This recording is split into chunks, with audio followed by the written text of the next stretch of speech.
ಮುಕುಂದ. ಹೀಗಿರುವಾಗ ನಿಮ್ಮಲ್ಲಿ ನಾನು ಈ ರೀತಿಯ ಕಾಣುವುದಕ್ಕೆ ಸಾಧ್ಯ ಉಂಟೇ ಹೇಳಿ? ನಿಮ್ಮ ಕಿರುನಗೆಯ ಬಗೆಯೇನು ದೇವ?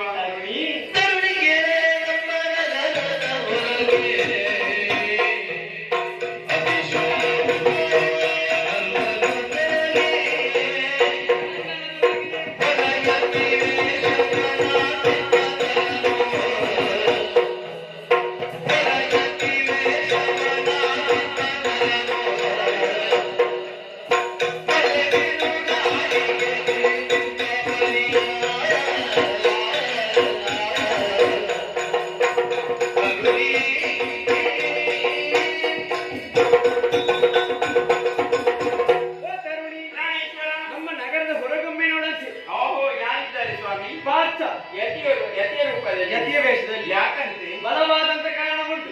ನನ್ನ ತಂಗಿಯಾದಂತಹ ಸುಭದ್ರೆಯನ್ನು ಕೌರವರಿಗೆ ಕೊಟ್ಟು ಮದುವೆ ಮಾಡಬೇಕೆಂದು ನನ್ನ ತೀರ್ಮಾನ. ಈ ಮದುವೆ ಇಷ್ಟ ಇಲ್ಲದೆ ಹೋಗಿದೆ.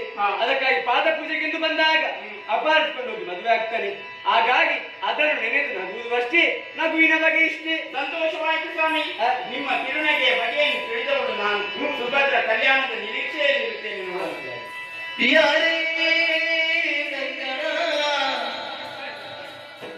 ಯಾರೇ